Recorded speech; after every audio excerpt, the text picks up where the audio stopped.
O dia da leitura do testamento da minha esposa parecia, para todos os presentes, um ritual protocolar. Mas para mim era mais do que isso. Era a última página de um livro que eu não queria fechar. Desde a morte dela, cada movimento, cada respiração minha era atravessado por uma sensação de ausência que não se dissipava. A casa estava vazia, o quarto gelado, e até o jardim que ela tanto cuidava parecia carregar um silêncio diferente.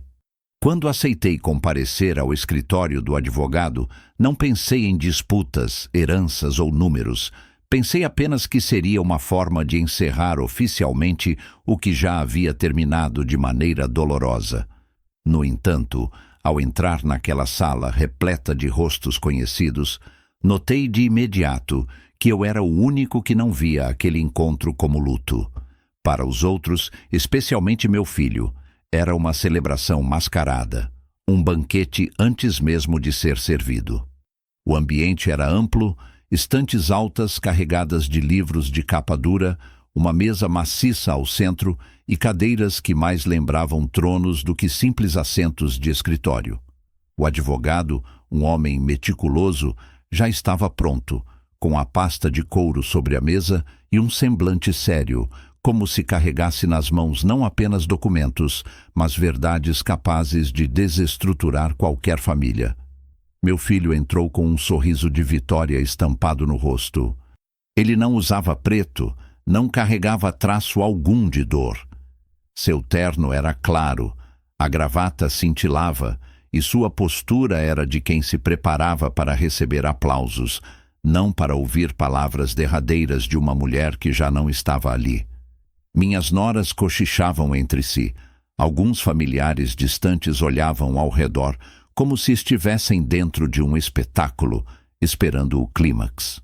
Eu me mantinha calado, sentado em um canto da mesa, observando cada detalhe, como quem anota em silêncio as intenções escondidas.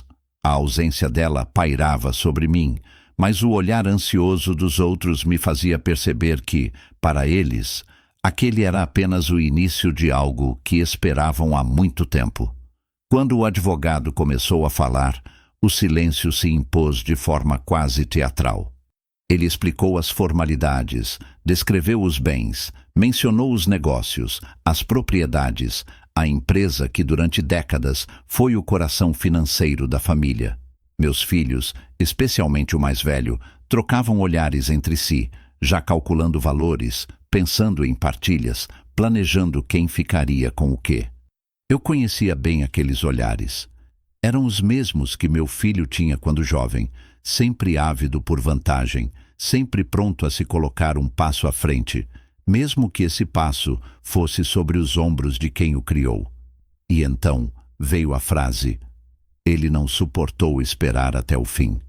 Interrompeu o advogado com a arrogância de quem já se sentia dono do mundo e, com uma risada debochada, declarou diante de todos: "Nós ficamos com a casa e com os negócios. Ele só fica com as plantas." E então se seguiu uma gargalhada coletiva, como se a sentença dele fosse a única verdade que importava.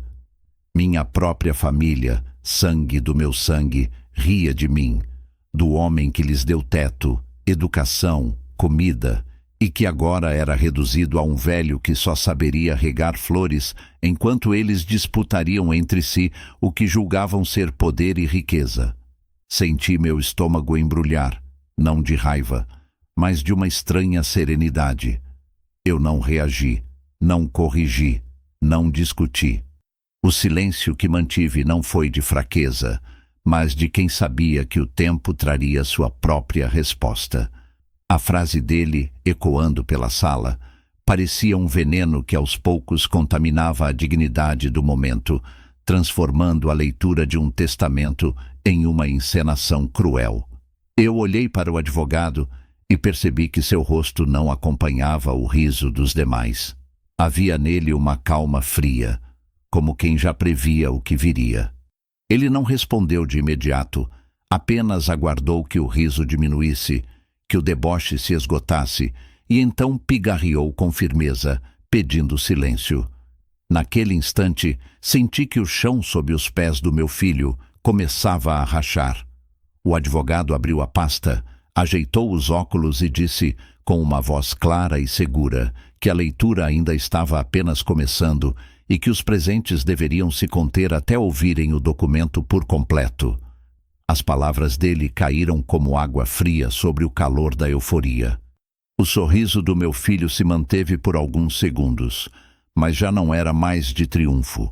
Era de desafio, como se acreditasse que nada poderia alterar o destino que ele já havia definido para si. Ele não sabia, nenhum deles sabia, que a mulher a quem riam de saudade, a mesma que ele chamava de mãe, havia deixado um plano que eles jamais poderiam imaginar. Enquanto isso, eu permanecia imóvel, observando como cada gesto, cada riso, cada palavra não dita ia moldando o ambiente. Eu sabia que aquele momento não terminaria em aplausos para meu filho, mas em silêncio constrangido. O mesmo silêncio que eu mantinha agora retornaria a ele de forma multiplicada, e só restaria a vergonha. As plantas que ele dizia ser a única herança que me caberia estavam em minha mente como um símbolo. Não eram apenas folhas e flores, eram a memória da minha esposa, eram as raízes que ela cultivou e que sustentavam não só o jardim da casa, mas também a estrutura da família. E era justamente isso que ele não entendia. Havia coisas que não se compravam, não se herdavam por direito legal, não podiam ser roubadas pelo riso. O advogado, com suas mãos firmes sobre o papel, começou a ler a parte decisiva. Todos voltaram os olhos para ele, mas eu mantive o meu olhar sobre meu filho. Não havia raiva, apenas uma expectativa silenciosa. Eu sabia que ele cairia do pedestal que construiu para si, e a queda seria diante de todos. O que ele havia transformado em piada logo se tornaria a maior humilhação de sua vida. Aquele primeiro momento, marcado pela frase debochada, "Ele só fica com as plantas", não foi apenas um insulto, foi o estopim. O ponto de partida de uma verdade que não poderia mais ser escondida e que mudaria para sempre o equilíbrio entre nós. Minha esposa, mesmo ausente, ainda falaria mais alto do que qualquer voz naquela sala. E seu eco viria na forma de um nome escrito com firmeza em um documento oficial, um nome que ninguém ali esperava ouvir. Eu, sentado em silêncio, já sentia o peso dessa revelação se aproximando. E enquanto meu filho ainda se enchia de riso, mal sabia ele que era o próprio ridículo que o aguardava. O riso do meu filho não foi apenas uma gargalhada solta. Foi uma explosão de arrogância que se espalhou pela sala como uma onda suja, contaminando até aqueles que, por vergonha ou conveniência, preferiram rir junto a ele em vez de silenciar. Era um riso que não tinha nada de espontâneo, mas carregava décadas de prepotência acumulada, como se cada nota daquela risada fosse um tijolo erguido em cima daquilo que ele acreditava ser o seu direito inquestionável. Ao ouvir aquela gargalhada, percebi que não era apenas sobre herança ou bens materiais. Era sobre o lugar que ele se atribuía dentro da família, um trono que ele imaginava estar garantido, como se tivesse sido coroado desde o nascimento. E esse riso ecoou de tal maneira que, por um instante, até as paredes daquele escritório, cobertas de estantes carregadas de livros, pareciam zombar de mim junto com eles. A dor não veio como um soco, mas como um frio que se espalhou pelas minhas veias, lembrando-me de que eu estava ali sozinho em minha dignidade, cercado de pessoas que não enxergavam em mim um homem que havia se doado a todos, mas apenas um obstáculo frágil, alguém já ultrapassado, que deveria se contentar em regar plantas enquanto os outros se banqueteavam nos frutos do que eu e minha esposa construímos com suor e silêncio. No entanto, havia uma figura que não se deixou abalar pela zombaria.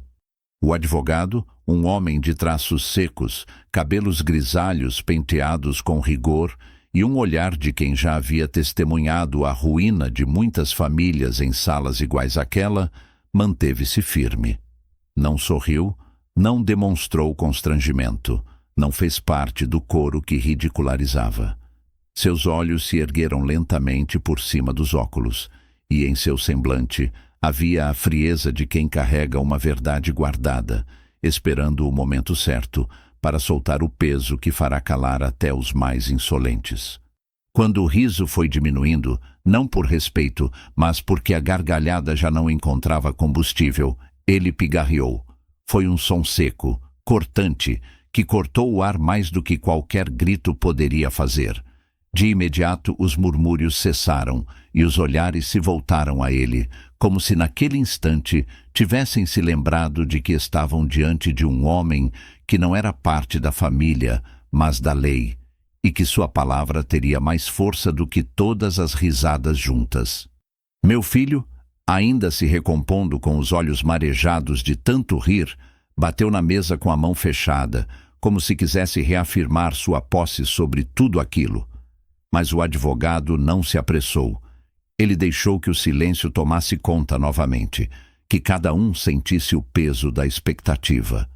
E então falou, com a calma de quem já sabia que suas palavras seriam um corte profundo. Peço respeito. Este documento não é uma piada. E se os senhores acham que já sabem o conteúdo, lamento informar que ainda não ouviram nada. Sua voz era firme, sem titubear, e naquela frase havia algo que imediatamente quebrou a euforia no rosto do meu filho.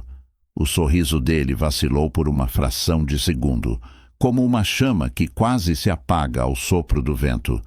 Mas ele logo tentou se recompor, ajeitando o paletó e cruzando os braços, como se dissesse para todos que ainda estava no controle. Mas eu sabia naquele instante que o chão começava a se mover sob os pés dele. A frieza do advogado não era de quem falava por formalidade, mas de quem tinha em mãos uma revelação que reviraria a sala inteira.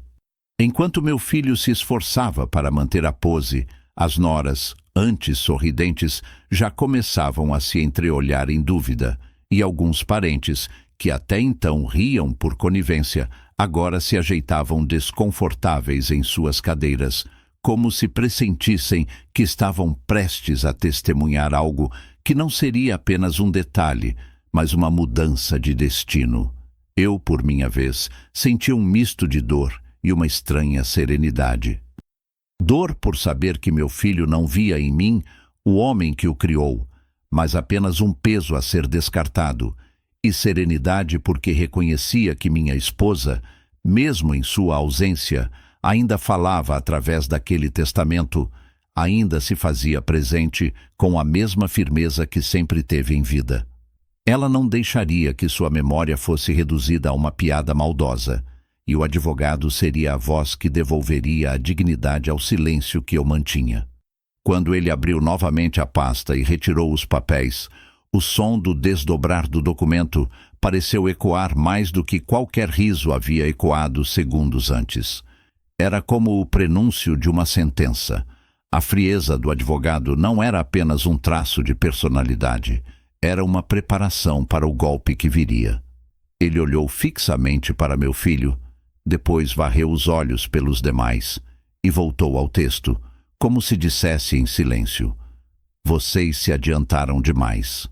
Eu percebia cada detalhe desse teatro invisível, cada gesto contido, cada pausa calculada, e sabia que estávamos prestes a entrar em um novo cenário. O riso que ecoara tão alto se transformaria em silêncio constrangido, e a frieza do advogado era o martelo que preparava o primeiro golpe. O ambiente havia mudado. Se antes era marcado por gargalhadas e deboche, agora estava impregnado de expectativa, quase de medo. Eu podia ouvir até o som da respiração pesada de alguns, o tamborilar de dedos nervosos na madeira da mesa, o ranger das cadeiras quando alguém se ajeitava inquieto. O riso do meu filho ainda pairava no ar, mas já não era lembrado como triunfo, e sim como arrogância prestes a ser punida. A frieza do advogado, em contraste, era a promessa de que a verdade viria com o peso que ela merecia. Foi nesse instante que percebi a força daquilo que estava prestes a acontecer. Não era apenas uma disputa por bens, não era só uma leitura burocrática de herança.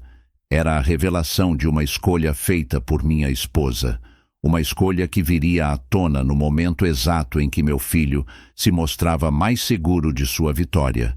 E essa escolha, quando revelada, mudaria não apenas a configuração dos negócios, mas a própria percepção de quem éramos dentro daquela família. O riso havia ecoado alto, mas a frieza do advogado ecoaria mais fundo, como uma sentença que não poderia ser desfeita. Naquele segundo capítulo da minha memória, ficou claro que cada som tinha um peso. A gargalhada do meu filho era o retrato de sua soberba, mas o pigarro do advogado era o prenúncio da queda. E eu, em silêncio, aguardava.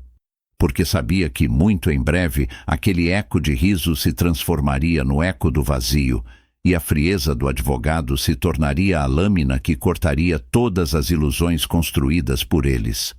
Minha esposa, mesmo calada no túmulo, estava prestes a falar mais alto do que todos nós.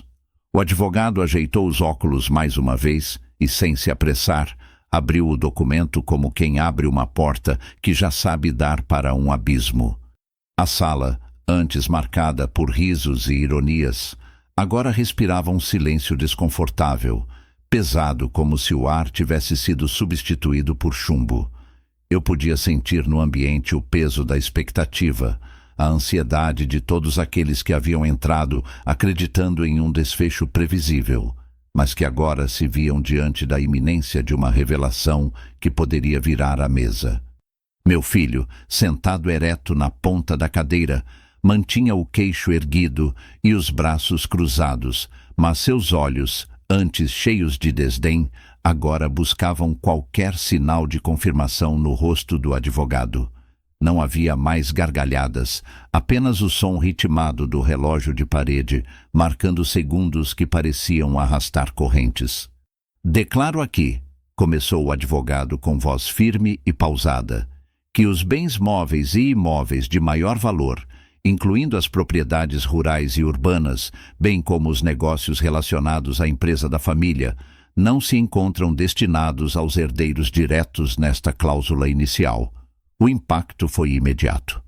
Vi minha nora engasgar, vi alguns primos se entreolharem com olhares de incredulidade e percebi a rigidez no maxilar do meu filho, que cerrou os dentes, como se tentasse impedir que a insegurança transparecesse.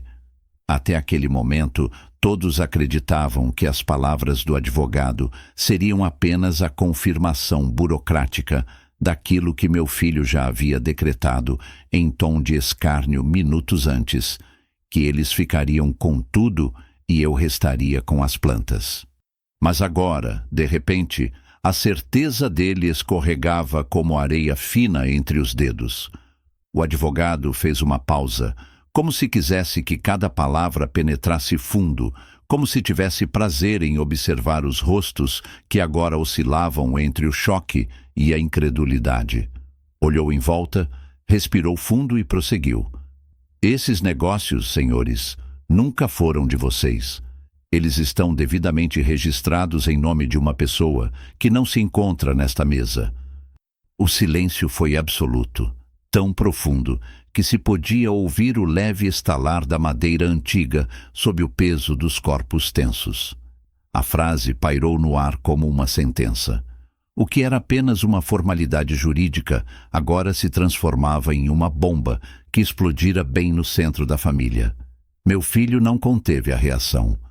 Bateu com a mão na mesa, inclinando-se para a frente, a voz embargada pela incredulidade. "Como assim não são nossos? Essa empresa sempre foi nossa. Foi a mamãe que construiu com o papai. Foi ela que manteve tudo de pé." Havia nele não apenas surpresa, mas uma raiva infantil. O choque de alguém que se acreditava herdeiro por direito divino e que agora se via diante de uma realidade que desmontava a própria identidade. Ele nunca pensou na empresa como algo que exigisse reconhecimento ou gratidão, mas como uma herança natural, um trono garantido. O advogado, contudo, não se abalou diante do tom exaltado. Fixou nele um olhar sereno e disse: "A senhora, sua mãe, em vida, tomou decisões conscientes, amparadas em registros legais e testemunhos. Nada do que aqui está foi improvisado, e está tudo registrado de forma clara." Os outros olhares da sala começaram a se voltar para mim, como se esperassem que eu confirmasse ou negasse aquela revelação. Mas eu mantive o silêncio. Não era meu papel salvar meu filho da queda que ele mesmo cavara com seu orgulho. Aquele momento não me pertencia, mas sim à memória de minha esposa, que mesmo ausente parecia conduzir cada detalhe da cena. Ela havia preparado aquilo com a frieza de quem sabia que, quando chegasse a hora, a verdade teria de ser revelada de forma inescapável. O advogado continuou a leitura, detalhando como a transferência havia sido feita ainda em vida, com registros datados, carimbos e assinaturas, todos em plena validade. Cada palavra que saía de sua boca era um golpe contra a arrogância do meu filho, que agora se debatia entre a raiva e a incredulidade. Seus olhos começaram a perder a altivez e ganhavam a expressão de quem procura uma saída em vão. Era como assistir a um castelo de cartas desmoronando diante de todos. O homem que minutos antes ria de mim, reduzindo minha herança a um punhado de plantas, agora se via despido diante da própria soberba, sem nada a que se agarrar. Alguns familiares, que antes acompanhavam o riso dele, agora baixavam os olhos, constrangidos por terem se alinhado a uma arrogância tão frágil. O silêncio coletivo era uma forma de julgamento. Eu, sentado em meu canto, mantinha a mesma postura desde o início. Não havia um gesto de triunfo em mim, apenas a serenidade de quem sabia que a verdade não precisava ser defendida com gritos, porque a justiça, quando vem, fala por si só. A surpresa do documento era mais do que uma reviravolta jurídica. Era a prova de que minha esposa havia enxergado além da superfície, que não confiava o futuro daquilo que construímos às mãos gananciosas que só conheciam o poder pelo poder. Quando o advogado anunciou novamente que os negócios não são de vocês, a frase ecoou como uma condenação.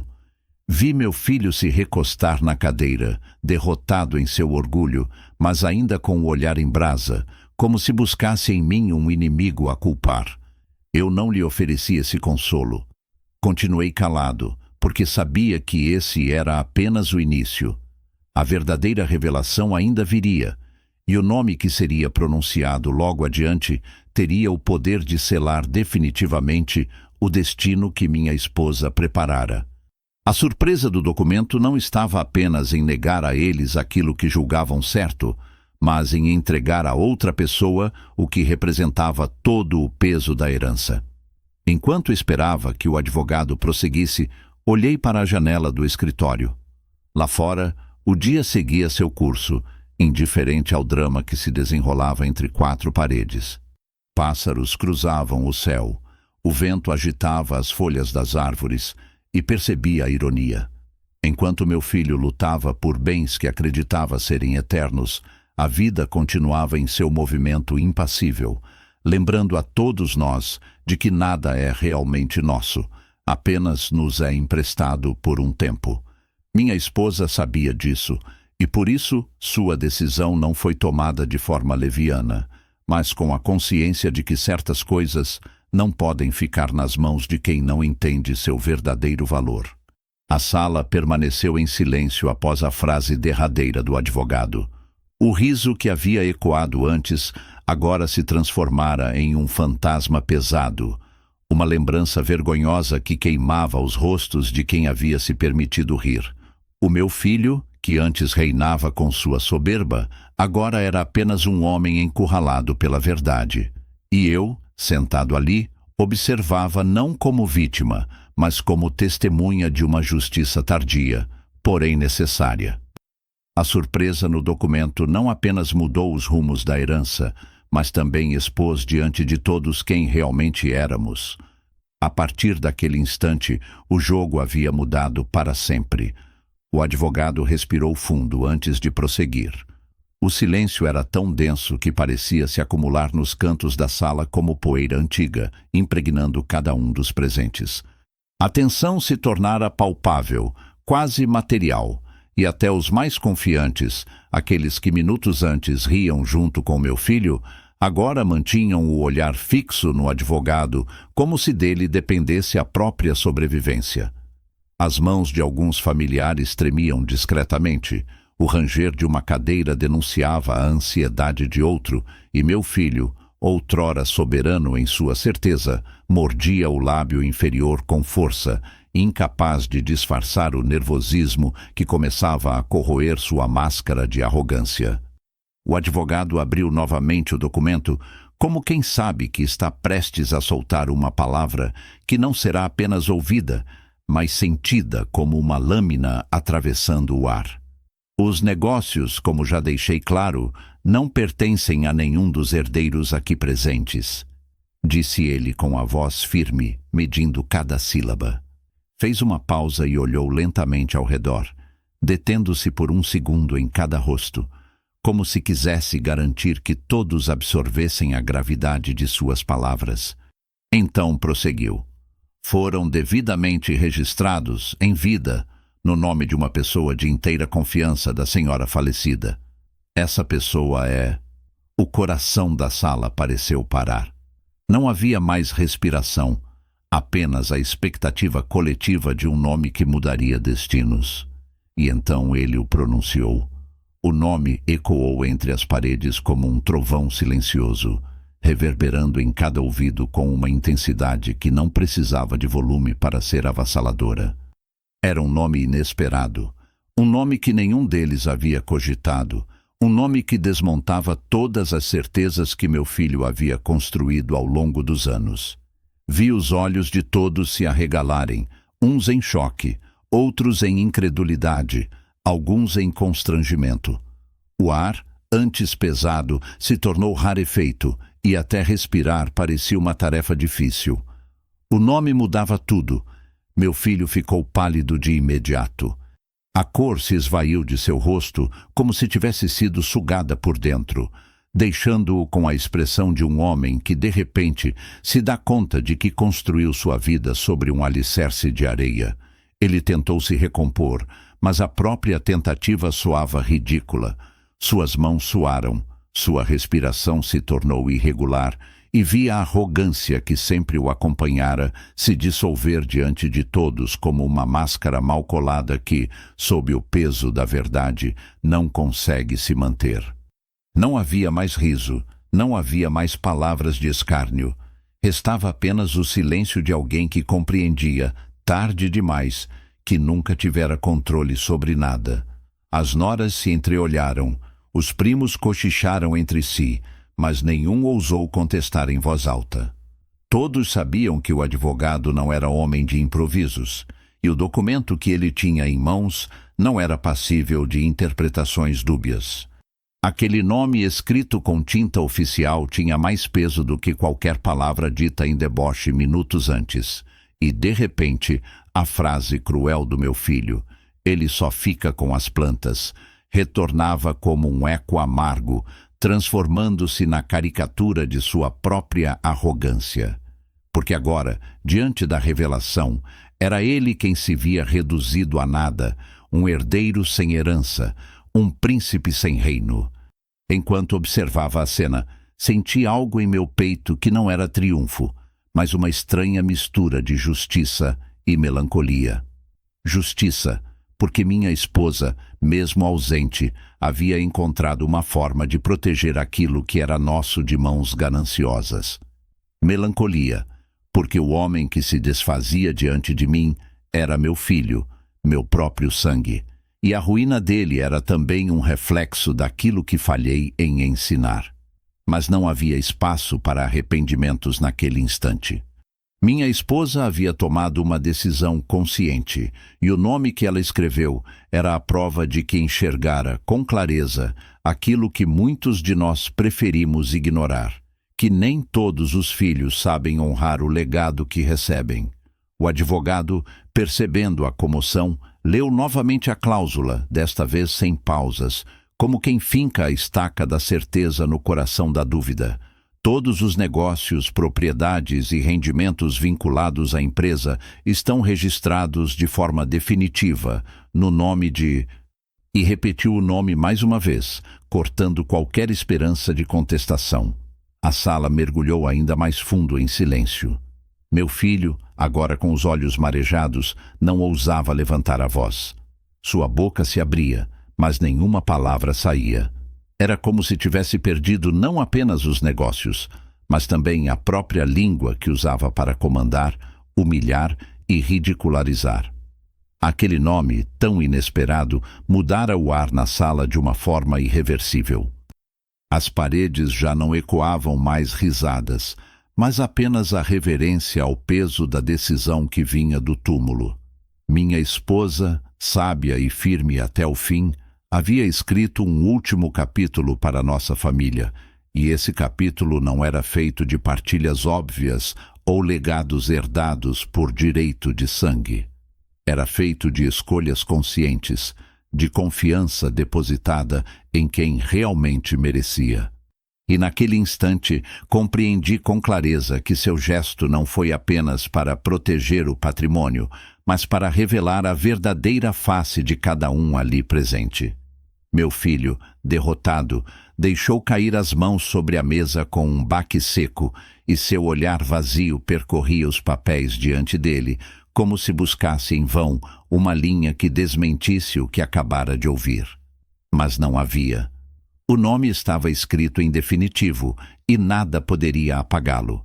O advogado permaneceu impassível, como um juiz que cumpre sua função, sem se deixar afetar pela tragédia que testemunha.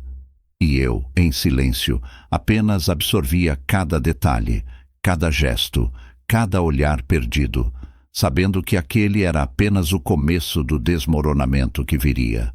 O nome que mudou o ar na sala era mais do que uma revelação jurídica. Era uma sentença moral, um espelho colocado diante de todos para mostrar quem realmente éramos.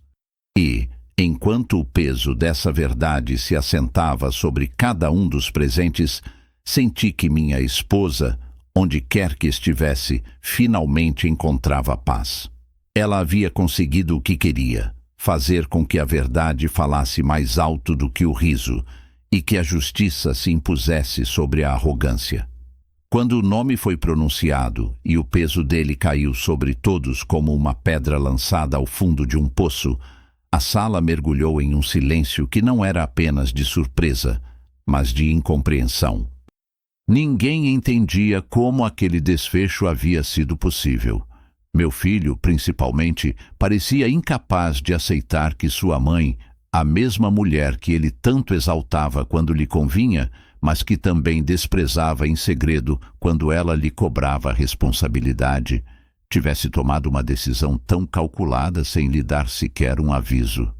E foi nesse instante que minha mente me levou de volta, não por acaso, às conversas que eu tivera com ela nos últimos anos de sua vida.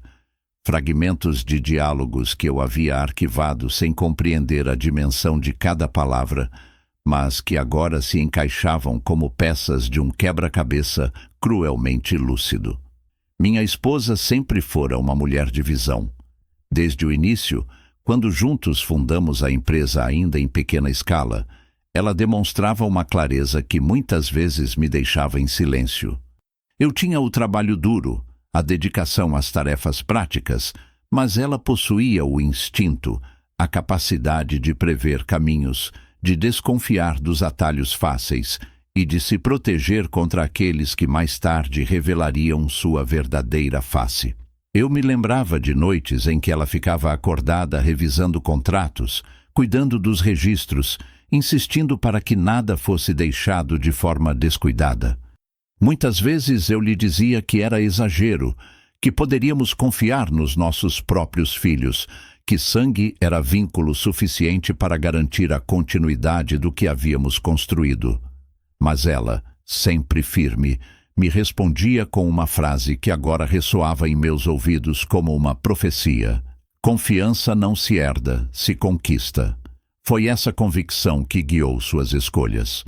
Anos antes de adoecer, quando ainda parecia forte e indestrutível, ela já começava a organizar documentos, a transferir discretamente responsabilidades, a registrar em cartório nomes que não levantariam suspeita, mas que ela sabia serem capazes de proteger aquilo que era fruto de toda uma vida. E o mais impressionante é que ela fazia isso sem rancor, sem a pressa da vingança, mas com a serenidade de quem entende que o futuro é incerto e que nem todos os herdeiros sabem honrar o legado que recebem. Eu, preso a uma visão ingênua de paternidade, nunca quis aceitar que nossos filhos pudessem um dia transformar em moeda de troca o que ela enxergava como símbolo de luta e memória. Mas ela via além de mim, via além do amor cego que eu nutria. Recordo-me de uma tarde, poucos meses antes de sua morte, em que ela estava sentada no jardim, o mesmo jardim que ele, meu filho, zombaria dizendo que seria a única herança que me caberia. Ela cuidava das plantas com um cuidado quase cerimonioso, como se cada vaso carregasse uma mensagem cifrada. Aproximando-me, sentei ao seu lado e lhe perguntei por que gastava tanto tempo ali, quando havia coisas mais importantes a resolver dentro da empresa. Ela me olhou com uma calma firme e disse: as plantas me ensinam a paciência, e paciência é o que precisamos quando os frutos que criamos estão sendo corroídos por dentro. Eu não compreendi na hora, apenas sorri e a deixei continuar. Mas agora cada palavra soava como uma pista evidente. Ela já sabia quem de fato era capaz de carregar adiante aquilo que construímos e quem apenas fingia estar preparado para isso. As decepções com nosso filho mais velho vinham de longa data. O vício dele em acreditar que tudo lhe era devido, a falta de esforço real dentro dos negócios, o prazer em ostentar mais do que em trabalhar, tudo isso a corroía em silêncio.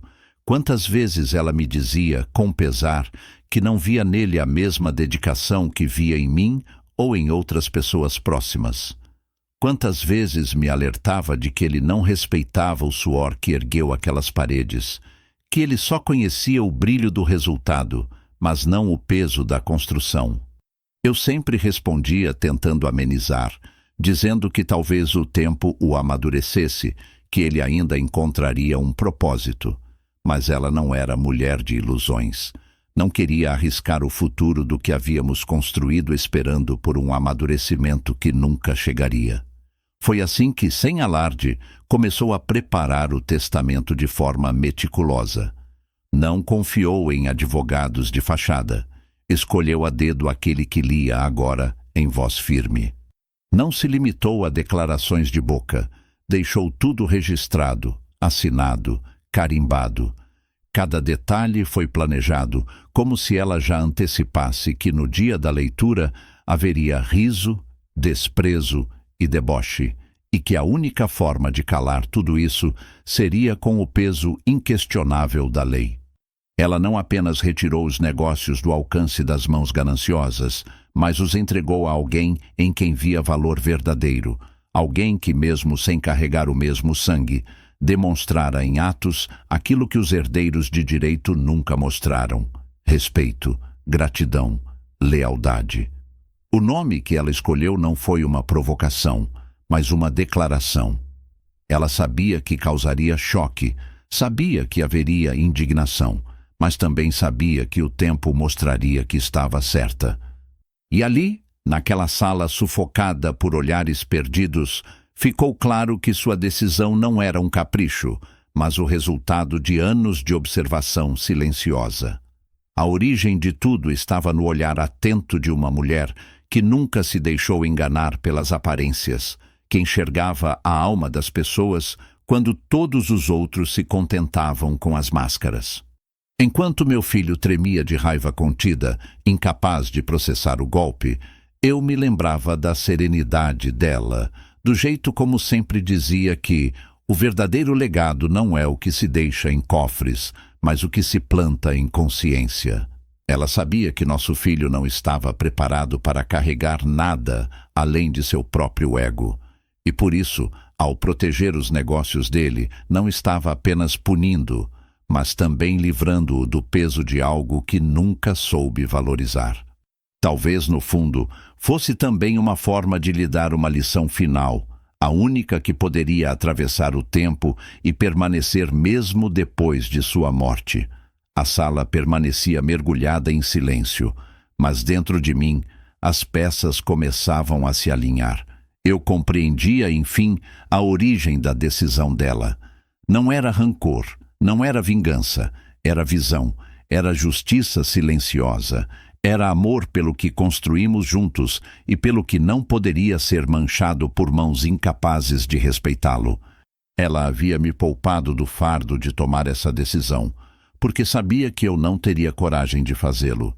E agora, ao ver o rosto do nosso filho se despedaçar sob o peso do nome pronunciado, entendi que, mesmo ausente, ela ainda guiava cada passo desse desfecho. A decisão dela não nasceu no dia de sua morte, mas muitos anos antes, quando percebeu que amor de mãe não basta para tornar um filho digno. Nasceu das noites insones revisando documentos, das conversas silenciosas comigo, dos gestos pacientes no jardim, das decepções repetidas que se transformaram em certeza. E naquele momento, mais do que nunca, percebi que sua voz ainda ecoava entre nós, moldando o destino que ela mesma havia traçado. A sala parecia ainda reverberar o impacto do nome revelado, como se cada parede tivesse absorvido a força daquelas sílabas, e agora as devolvesse em ecos silenciosos que ninguém conseguia ignorar. O advogado permanecia sentado, impassível, com as mãos firmes sobre os papéis, como um juiz que acabara de proferir uma sentença e sabia que não caberia recurso. Eu, sentado em meu canto, apenas observava, tentando conter dentro de mim o turbilhão de sentimentos que oscilava entre a melancolia e uma justiça inevitável. Mas era o meu filho quem carregava o peso verdadeiro da revelação, e sua reação foi tão previsível quanto dolorosa de assistir. Ele começou negando. Não com palavras imediatas, mas com o corpo inteiro. Sua expressão se contraiu, o queixo tremeu, e seus olhos se arregalaram como os de um homem que assiste ao desmoronamento da própria casa. Suas mãos, antes firmes e cheias de gestos altivos, agora se tornaram nervosas, tamborilando contra a mesa, apertando-se em punhos fechados que não sabiam contra o que lutar. A incredulidade tomou conta dele primeiro, uma tentativa desesperada de se convencer de que aquilo não passava de um engano, de que talvez fosse uma cláusula temporária, um detalhe burocrático mal interpretado, quando o advogado repetiu calmamente que os negócios estavam de fato fora de seu alcance, vi os músculos de seu rosto se contraírem como os de alguém que leva um soco inesperado. Foi então que veio a raiva. Ele se ergueu abruptamente da cadeira, o rosto vermelho, os olhos faiscando, e começou a disparar palavras que mais pareciam fragmentos de desespero do que frases completas. Isso é uma farsa. Não pode ser verdade. Minha mãe nunca faria isso comigo. Eu sou o herdeiro. Eu sou o primogênito. Sua voz ecoava pela sala, mas não encontrava respaldo em ninguém. Os olhares que antes o apoiavam agora se desviavam, como se cada um buscasse se esconder do espetáculo da queda. Até suas próprias cunhadas, que tantas vezes se colocaram ao lado dele em jantares e reuniões, agora mantinham as bocas fechadas, temendo serem associadas ao ridículo que se desenrolava diante de todos. O advogado, sereno, esperou que os gritos cessassem. Não interveio. Não levantou a voz. Apenas deixou que o filho se afundasse no próprio orgulho ferido, porque sabia que nenhuma explicação teria efeito enquanto ele se debatesse contra a realidade. Eu, por minha vez, mantive o silêncio, não por indiferença, mas porque compreendia que qualquer palavra minha naquele instante seria recebida como provocação. E eu não queria oferecer a ele uma saída fácil. Ele precisava se confrontar com a verdade de frente, sem poder transferir sua humilhação a mim. Depois dos gritos, veio o colapso. O filho se jogou novamente na cadeira, ofegante, passando a mão pelos cabelos como quem tenta acordar de um pesadelo. O orgulho, que sempre fora sua armadura, agora pesava sobre ele como um fardo impossível de carregar. A cada respiração, parecia mais claro que ele entendia que não havia como reverter o que estava escrito. Não havia advogado que pudesse invalidar o documento, não havia tribunal que pudesse anular a vontade de sua mãe. Sua derrota era definitiva, e a única coisa que lhe restava era o amargo gosto de ter sido surpreendido pela pessoa que mais acreditava controlar. O silêncio que se seguiu foi constrangedor. Ninguém ousava falar. O ar parecia carregado, como se a própria sala estivesse em luto pelo que acabara de acontecer. Mas eu sabia que aquele silêncio era mais do que luto, era julgamento. Todos os presentes viam nele não apenas um herdeiro despojado, mas um homem reduzido à própria soberba. Aquele que ria minutos antes, debochando de mim, agora era objeto de pena, talvez até de desprezo. O riso que ecoara alto agora voltava contra ele como uma maldição, e cada segundo de silêncio era uma recordação de sua queda. Dentro de mim, uma batalha silenciosa acontecia. Parte de mim sofria por assistir ao meu filho se despedaçar assim, porque nenhum pai deseja ver o sangue que criou ser reduzido à miséria moral diante de tantos. Mas outra parte, talvez a que já se cansara de anos de arrogância, sentia que aquilo era necessário. Que só a dor da derrota poderia quebrar a couraça que ele mesmo havia construído ao redor de si. Era como se minha esposa, mesmo ausente, estivesse impondo a ele a lição que nós nunca conseguimos ensinar em vida, que respeito não se exige pelo grito, mas se conquista pelo caráter. O advogado voltou a falar, desta vez dirigindo-se a todos, mas suas palavras eram facas especialmente direcionadas ao meu filho. Está tudo aqui devidamente registrado. Sua mãe tomou essa decisão de forma consciente e legítima. Nenhuma cláusula foi imposta de maneira arbitrária. Não há contestação possível. Esta é a vontade dela e será respeitada. Era a confirmação final, a pá de cal sobre qualquer esperança que ainda pudesse restar. Meu filho, ao ouvir isso, fechou os olhos com força, como quem tenta resistir a uma luz que o expõe em demasia. A partir daquele momento, o silêncio dele não era mais de incredulidade, mas de rendição. Sua boca, que tantas vezes feriu com sarcasmos, agora não encontrava palavras.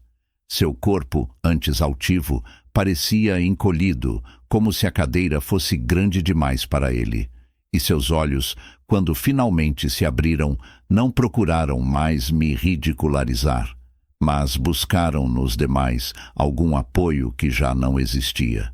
Ele estava só, e talvez fosse esse o golpe mais duro de todos, perceber que, em sua arrogância, havia afastado qualquer laço verdadeiro, e que na hora da queda ninguém estenderia a mão. Eu permaneci calado, mas em meu coração senti que a justiça de minha esposa não era apenas sobre os bens, mas sobre a verdade. Ela havia mostrado a todos quem ele realmente era, havia arrancado a máscara diante da família inteira, e agora o filho que se julgava rei se via como um súdito de sua própria vaidade. O confronto não foi físico, não houve violência. Foi a realidade nua e crua, refletida em um documento que pesava mais do que qualquer discurso. Aquele momento ficou gravado em mim não como triunfo, mas como um retrato amargo do que o orgulho pode fazer com um homem. Meu filho, confrontado pelo próprio orgulho, se reduziu diante de todos. E eu, ainda que em silêncio, sabia que aquilo era apenas o início do desmoronamento que viria. Porque quando a verdade é revelada dessa forma, não basta apenas aceitá-la. Ela continua ecoando, corroendo, lembrando a cada instante que nada é eterno quando se constrói sobre o vazio da soberba. O advogado permaneceu imóvel por alguns instantes, como se esperasse que todos na sala digerissem a revelação anterior, e apenas depois voltou à sua leitura, agora com uma ênfase especial na solidez da decisão que minha esposa havia tomado em vida. O silêncio era absoluto, e até mesmo o tic-tac do relógio de parede parecia ter se calado diante da gravidade do momento. Quando ele retomou a fala, sua voz não carregava pressa, mas uma cadência firme e calculada, como se cada palavra fosse escolhida para impedir qualquer interpretação dúbia. Essas transferências, senhores, não são recentes. Foram realizadas há mais de 5 anos, devidamente registradas em cartório, acompanhadas de testemunhas e reconhecimentos de firma em múltiplas vias. Foram validadas em assembleia empresarial e ratificadas em contrato social, revisado por órgãos competentes. As palavras ecoavam como marteladas sobre o orgulho já trincado de meu filho. O documento que o advogado segurava em mãos era mais do que papel e tinta. Era um escudo. Minha esposa não deixara espaço para brechas, não dera margem a contestações judiciais, não cometera deslizes de confiança. Tudo estava previsto, cada assinatura em ordem, cada data escolhida com antecedência, cada cláusula costurada de forma a se tornar inabalável. Eu lembrava de tê-la visto em muitas noites, sozinha em seu escritório, revisando páginas e mais páginas de documentos, e agora compreendia que cada uma daquelas horas silenciosas se transformara em uma fortaleza jurídica.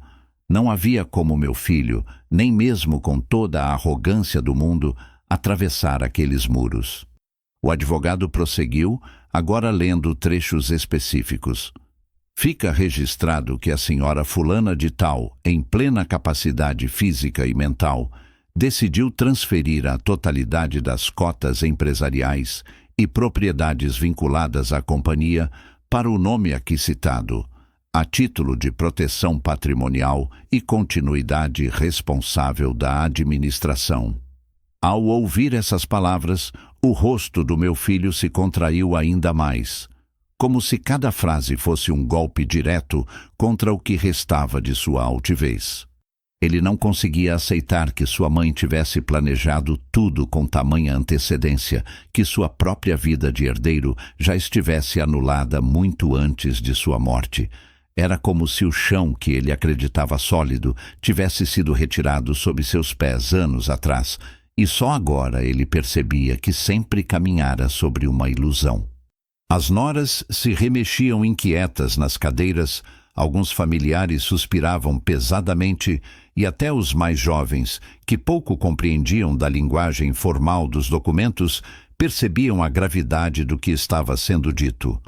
O advogado, no entanto, parecia imune à tensão, como se cumprisse apenas um dever inevitável.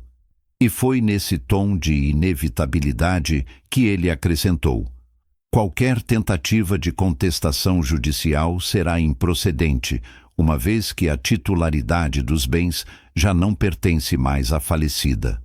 A transmissão aqui descrita não é herança, mas transferência legal feita em vida, respaldada por todas as instâncias necessárias. Essas palavras soaram como a sentença final, a confirmação de que não havia apelação possível.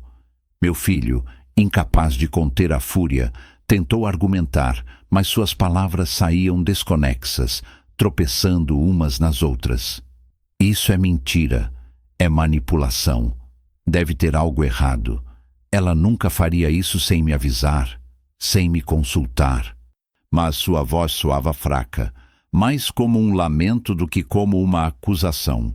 O advogado o encarou com serenidade e, com um tom ainda mais firme, respondeu: ela não apenas fez, como tomou todas as precauções para garantir que sua vontade fosse cumprida. A senhora sabia exatamente o que estava fazendo. Foi nesse momento que o peso da verdade se tornou insuportável para ele. Senti um calafrio ao perceber a expressão em seu rosto. Não era apenas raiva, era desespero. O filho que tantas vezes caminhara de cabeça erguida agora se curvava diante da impossibilidade de mudar o destino.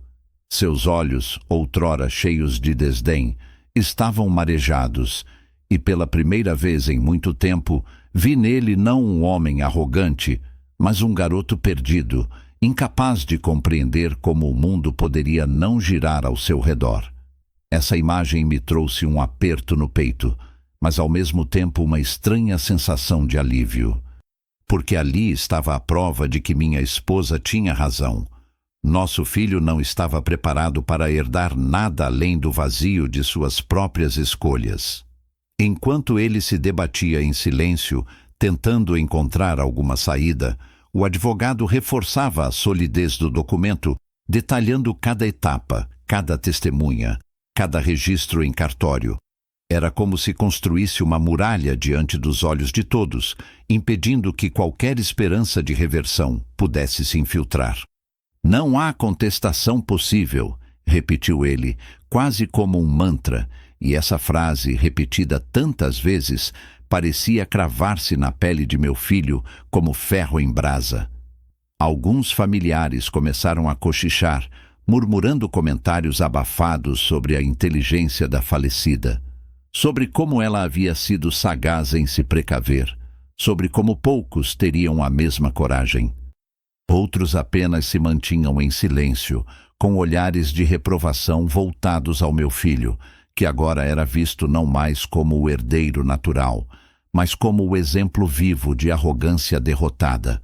A mudança no olhar das pessoas era quase palpável. O respeito que antes fingiam ter por ele se dissolvera, substituído por uma mistura de pena e desprezo. Eu observava tudo em silêncio, sentindo dentro de mim uma mistura agridoce. Parte de mim queria consolá-lo, lembrá-lo de que ainda era meu filho, sangue do meu sangue, e que talvez houvesse tempo para reconstruir alguma coisa de sua vida. Mas a outra parte sabia que aquele momento era necessário, que ele precisava sentir na pele a consequência de sua soberba. Minha esposa não deixara espaço para dúvidas, e sua decisão era agora um muro intransponível. Talvez fosse esse o único caminho para que ele aprendesse, ainda que tarde, que nada é garantido apenas pelo nascimento, que herança não é privilégio, mas responsabilidade. O advogado fechou a pasta com um estalo seco, como quem encerra um capítulo que não precisa de revisões. O som ecoou pela sala e trouxe de volta a realidade a todos. Era oficial. Era definitivo. Os negócios mudaram de dono de forma irreversível, e nenhum choro, nenhum grito, nenhum argumento poderia alterar isso. O testamento não era mais um documento, mas uma sentença gravada na pedra. Olhei para meu filho uma última vez, antes de deixar que o silêncio reinasse de novo. Ele estava curvado, derrotado, confrontado não apenas pela lei, mas por si mesmo, e compreendi que ali não se encerrava apenas a leitura de um documento, mas começava o verdadeiro desmoronamento. Porque quando se perde não apenas o que se tinha, mas também a ilusão de poder, o que resta é apenas o confronto com o vazio. E era exatamente esse vazio que agora o consumia. A revelação feita pelo advogado foi como uma pedra lançada em um lago, e as ondas daquele impacto começaram a se espalhar muito além da sala onde o testamento foi lido. Nos dias que se seguiram, percebi como a derrota do meu filho deixava de ser apenas um episódio íntimo e se transformava em uma narrativa que se espalhava entre parentes, conhecidos, sócios e até vizinhos. Era impossível conter o rumor, porque naquela sala havia gente demais para que a história não fosse levada adiante, e cada um carregava em sua boca uma versão própria, um comentário, uma crítica. O nome que minha esposa escolheu para carregar a empresa tornou-se uma sombra sobre meu filho, e ele, que sempre se orgulhara de ser visto como o sucessor natural, agora caminhava pelas ruas com o peso de uma derrota pública. No início, ele tentou se manter altivo. Saía de casa de cabeça erguida, cumprimentava conhecidos com a mesma arrogância de sempre, fingia que nada havia mudado. Mas o fingimento não durou muito. Bastaram alguns encontros em jantares de família, algumas reuniões sociais, para que ele percebesse que os olhares já não eram os mesmos. Antes, havia uma reverência, ainda que falsa, de quem acreditava que ele herdaria os negócios e, portanto, deveria ser tratado com deferência. Agora, havia cochichos atrás de suas costas, olhares enviesados, sorrisos contidos que carregavam mais pena do que respeito. O homem que antes era visto como um futuro chefe, agora era apenas um filho deserdado, um exemplo vivo de como a arrogância pode preceder a queda. Foi em uma reunião de antigos sócios que a realidade começou a se tornar incontornável. Ele chegou com o mesmo terno impecável, o mesmo ar de importância, mas encontrou cadeiras que antes eram reservadas a ele já ocupadas por outros. O clima era frio, distante, e quando tentou falar em nome da empresa, foi interrompido de forma seca por um dos diretores. Você já não representa a companhia. Sua mãe foi clara em seus registros e o contrato social confirma.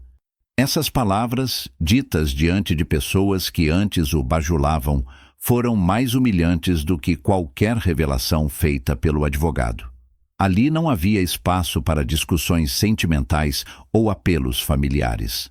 Ali só havia a lei, os registros oficiais e o peso de uma verdade incontestável. Ele saiu da reunião como um homem exilado, sem o trono que acreditava ser seu. As perdas começaram a se acumular. Amigos que antes estavam sempre presentes em festas e encontros começaram a se afastar. Convites que chegavam com frequência deixaram de aparecer. As mesmas pessoas que o rodeavam em busca de favores agora o ignoravam porque entenderam que não havia mais favores a receber. Até no círculo familiar mais íntimo percebi o distanciamento. Sua esposa, que tantas vezes se orgulhava de exibir a vida confortável que ele prometia sustentar, passou a demonstrar irritação.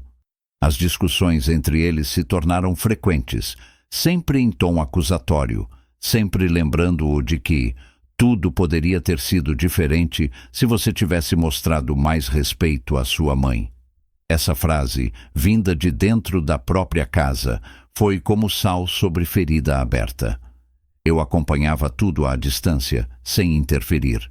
Não por indiferença, mas porque sabia que qualquer gesto meu seria interpretado como provocação.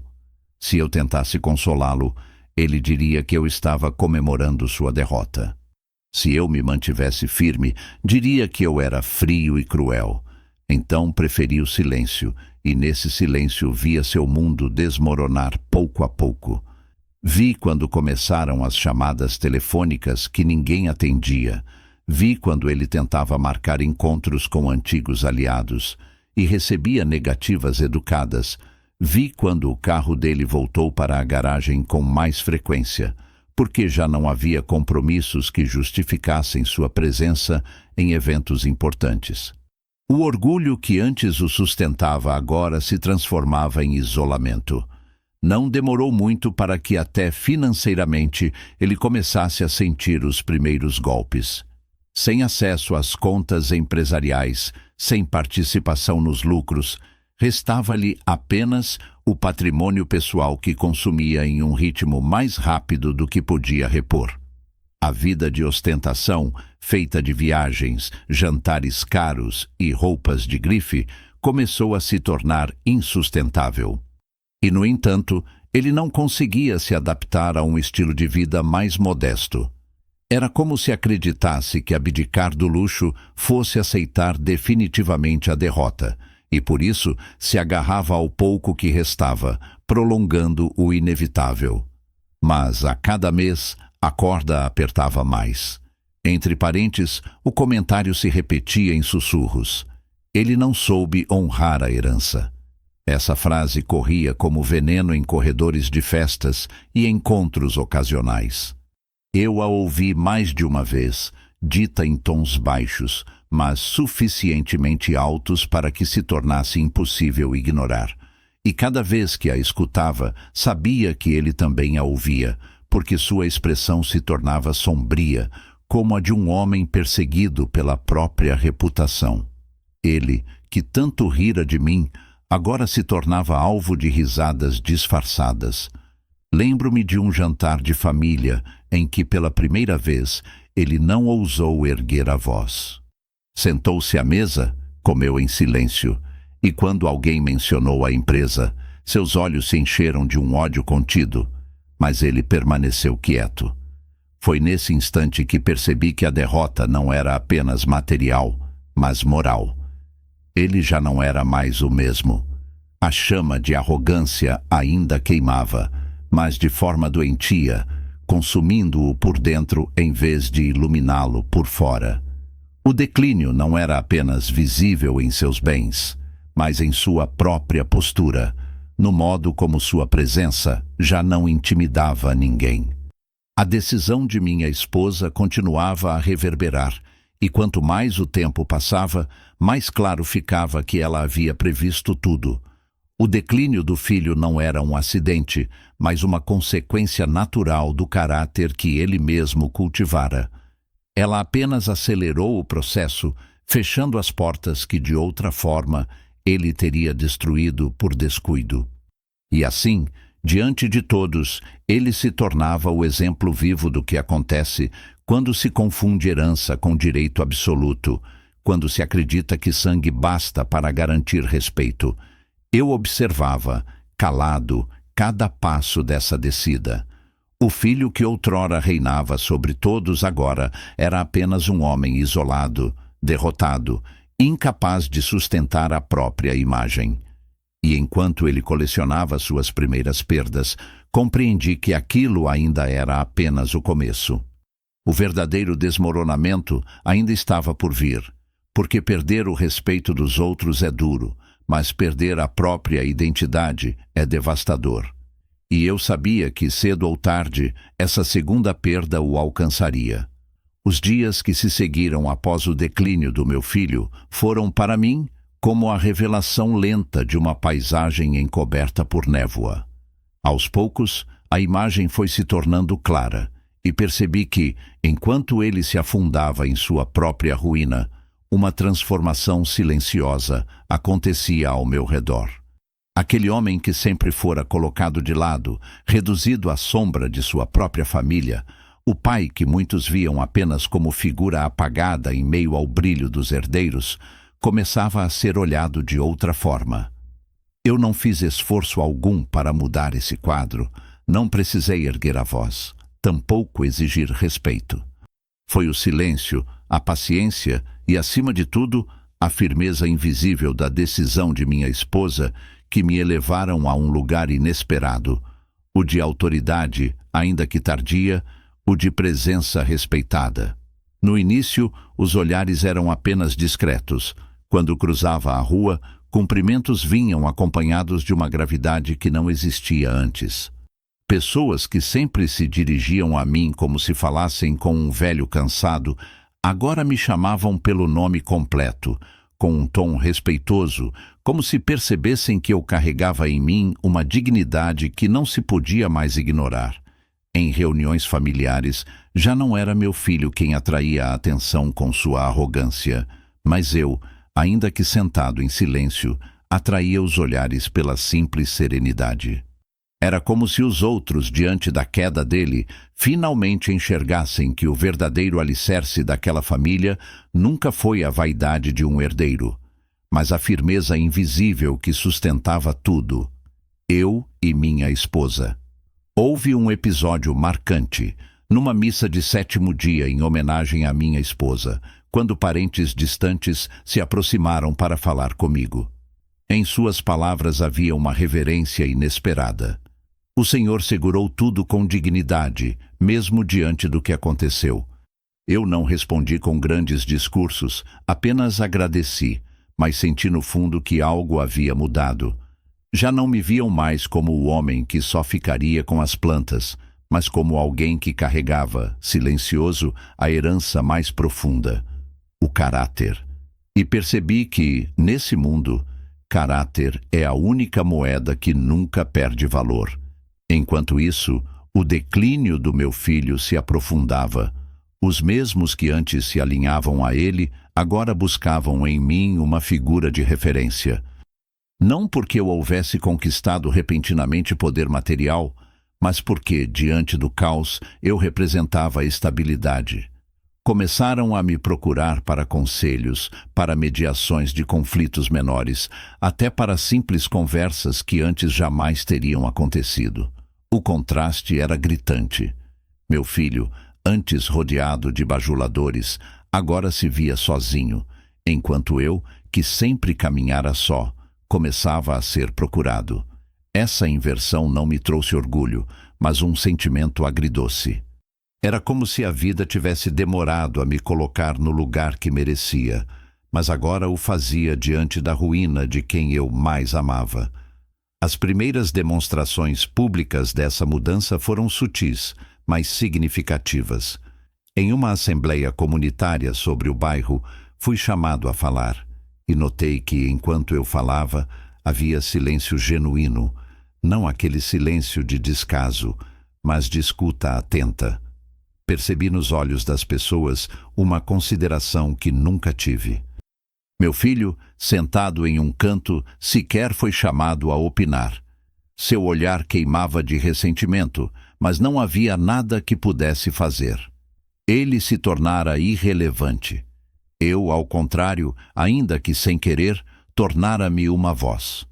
Dentro de casa, o peso da transformação era ainda mais evidente.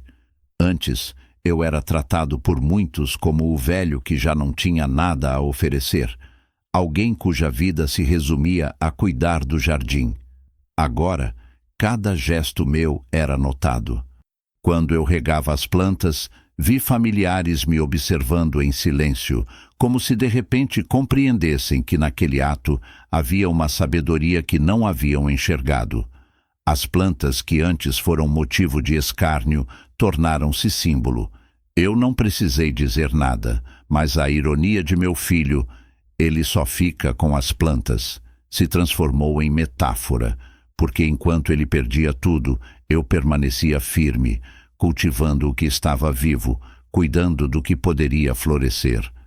Não demorou muito para que até os mais jovens da família, antes encantados com a ostentação de meu filho, passassem a se aproximar de mim.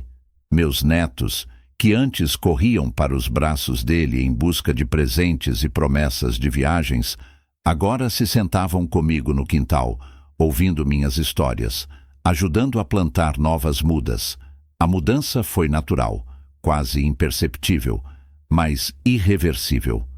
A autoridade não se constrói em discursos altivos, mas no peso do exemplo. E foi isso que, pouco a pouco, me devolveu um lugar que pensei ter perdido para sempre. O curioso é que não precisei confrontar meu filho diretamente. Ele próprio se afundava em seus erros, e a cada perda, a cada humilhação, ele mesmo cavava o buraco que o isolava. Enquanto isso, eu apenas permanecia. Era essa permanência silenciosa, inabalável, que me erguia aos olhos dos outros. E foi assim que percebi que, no fim, não era necessário disputar espaço. O espaço vinha até mim naturalmente, porque não havia mais quem pudesse preenchê-lo com dignidade. A nova posição que assumi não me trouxe alegria plena, porque não havia como sentir triunfo diante da ruína de um filho, mas trouxe uma sensação de justiça. Era como se a vida, com atraso, finalmente tivesse reconhecido o valor de quem permaneceu íntegro quando todos ao redor preferiram a soberba. E ao perceber isso, compreendi que minha esposa, ao preparar o testamento daquela forma, não queria apenas punir, mas restaurar. Ela sabia que a queda de nosso filho seria inevitável e sabia que eu precisaria estar no lugar certo quando isso acontecesse. Sua decisão foi também um ato de amor. Ao proteger o legado, ela me devolveu o respeito que me havia sido roubado. Hoje, olhando para trás, vejo que a transformação não foi apenas no modo como os outros me viam, mas também em como eu me via. Durante muito tempo, aceitei viver nas margens, calado, permitindo que risadas e deboches me reduzissem. Mas a queda dele me mostrou que o silêncio não era fraqueza, era força contida, aguardando o momento certo para se revelar. E quando esse momento chegou, a dignidade que carreguei em silêncio se transformou em autoridade aos olhos de todos. Assim, enquanto meu filho colecionava perdas, eu ganhava algo mais profundo do que qualquer herança material, o respeito tardio, mas verdadeiro, de todos ao meu redor. E compreendi que esse era o verdadeiro legado deixado por minha esposa. Não apenas os bens bem guardados, mas a restauração do meu lugar como o homem que, em silêncio, sustentou tudo quando ninguém mais foi capaz. O tempo passou como costuma passar para os que carregam um fardo, lentamente, mas com a precisão inevitável de quem não erra o caminho. O que aconteceu naquela sala, diante do advogado e da família reunida, se espalhou como uma cicatriz invisível sobre todos nós. Já não havia como negar que a vida havia mudado de direção e que a herança que muitos julgavam ser sua por direito nunca lhes pertenceu de fato. Para mim, o que restou foi o silêncio. Mas era um silêncio diferente daquele que me impuseram por anos, quando minhas palavras eram ignoradas ou tratadas como ruído incômodo. Agora era um silêncio de presença, de quem já não precisava explicar nada, porque os fatos falavam sozinhos. Passei a dedicar mais tempo ao jardim. As plantas, sempre fiéis, me recebiam com a mesma constância que minha esposa demonstrava em vida.